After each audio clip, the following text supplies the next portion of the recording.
Visitors to the city of Amsterdam are often captivated by its beautiful canals, narrow brick houses, and winding streets lined with bicycles and centuries of history. Yet beyond the famous canals of the city center lies another side of Amsterdam, one that quietly reveals the legacy of a global empire. In the eastern districts of the city, streets bear unusual names, such as Borneo Straat, Sumatra Straat, and Java Straat. These names reference islands thousands of miles away in modern-day Indonesia, once known as the Dutch East Indies. It was through these distant islands that the Dutch East India Company, better known as the VOC, built one of the most powerful commercial empires in history.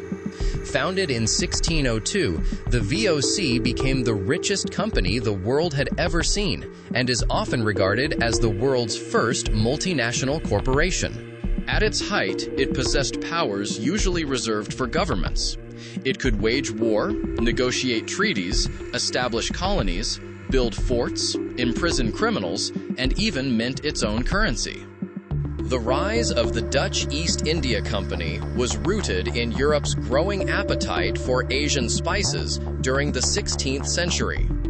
Goods such as pepper, nutmeg, cloves, and cinnamon were incredibly valuable in Europe, not only for preserving food, but also as symbols of wealth and status.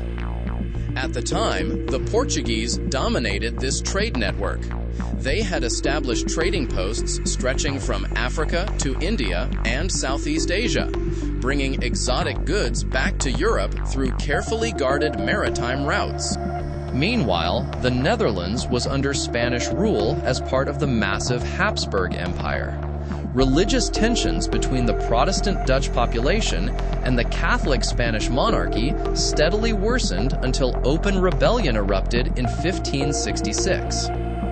This conflict, known as the 80 Years' War, transformed the Dutch struggle into a fight for independence. As relations deteriorated, Portugal and Spain began redirecting their trade away from Dutch ports, such as Antwerp and Bruges. This deprived Dutch merchants of access to the lucrative spice trade and caused prices to rise sharply across Europe. In response, Dutch merchants decided they would bypass the Portuguese entirely and sailed directly to Asia themselves. The problem was that the Portuguese closely guarded the sea routes to the East Indies. Dutch navigators had little knowledge of how to reach the Spice Islands located deep within the Indonesian archipelago. Nevertheless, after years of secret planning and the acquisition of stolen navigational charts, the Dutch launched their first expedition in 1595 under Cornelis de Houtman. The voyage was brutal. Disease, conflict, and poor relations with local rulers devastated the expedition. Half the crew died before returning home. Yet despite these hardships, the ships carried enough spices back to Europe to make a profit. The journey proved that Dutch merchants could reach Asia without Portuguese assistance. A second expedition in 1598 under Jacob van Neck achieved even greater success. His fleet reached the Maluku Islands, the very heart of the spice trade, and returned to Europe with enormous quantities of pepper and nutmeg. Investors earned profits of nearly 400%. The immense wealth generated by these voyages sparked intense competition among Dutch merchants. But overseas expeditions remained highly dangerous. Ships could vanish in storms, fall victim to piracy, or lose entire crews to disease. To reduce these risks, Dutch merchants began pooling their resources together into a single organization capable of financing multiple expeditions at once. Thus, in 1602, the Dutch government officially created the Verenigde Oost-Indische Compagnie, or VOC. The company was granted a monopoly over Dutch trade in Asia and extraordinary powers that effectively turned it into a state within a state. The VOC quickly established trading posts across Asia. Its first permanent base was founded in Bantam on the island of Java. Soon afterward, the company captured the port city of Jakarta and renamed it Batavia, making it the headquarters of Dutch operations in Asia. From Batavia, the VOC expanded aggressively throughout the East Indies. Competition with the English East India Company intensified, leading to violent clashes between the two corporations. One of the most infamous incidents occurred in 1623 on Ambon Island, where Dutch officials accused English traders of conspiracy and brutally executed them. The event poisoned relations between England and the Netherlands for decades and contributed to the outbreak of the Anglo-Dutch Wars later in the century. The VOC was not merely a spice trading company. It became the center of a vast commercial network that stretched across Asia. Dutch ships transported silver and copper from Japan, textiles from India, silk and porcelain from China, and spices from Indonesia.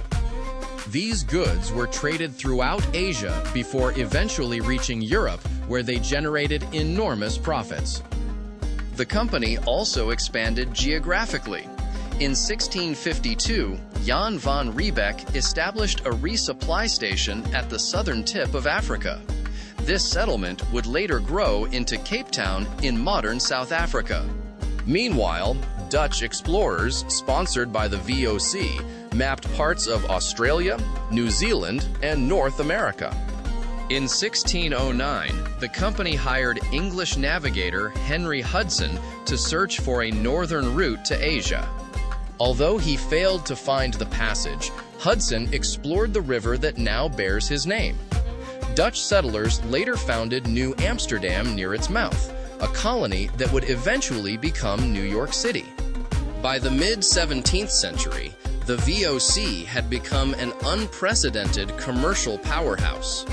It possessed more than 150 merchant ships, dozens of warships, a private army of 10,000 soldiers, and tens of thousands of employees spread across multiple continents.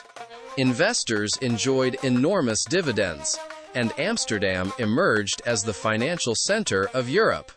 Yet beneath this wealth lay growing problems. The company's success depended heavily on monopolizing the spice trade, but over time, competition increased. English, French, and Danish traders entered Asian markets, weakening Dutch dominance. Meanwhile, European demand began shifting away from spices, toward tea, coffee, sugar, cotton, and textiles. To maintain profits, the VOC dramatically expanded its operations. More ships, more warehouses, and larger trading networks required huge loans and greater financial risk. While trade volume increased, profits did not rise at the same pace. Corruption and mismanagement worsened the situation. Many company officials enriched themselves through bribery and private trading. Leadership became increasingly inefficient, and maintaining the vast overseas empire became enormously expensive. One of the darkest chapters in the company's history came in 1740 in Batavia.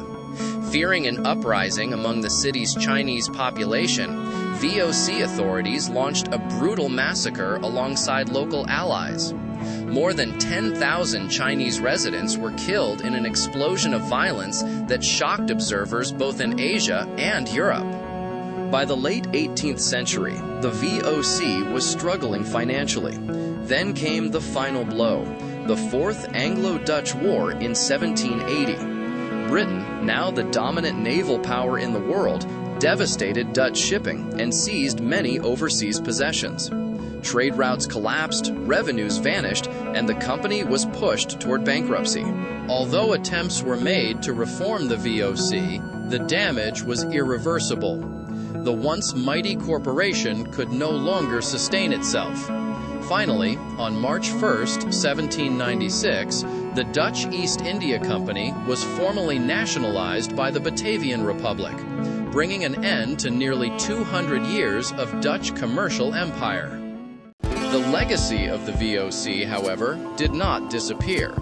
It helped shape the foundations of modern capitalism, international trade, stock markets, and multinational corporations. The company pioneered many financial practices still used today, including publicly traded shares and global supply chains.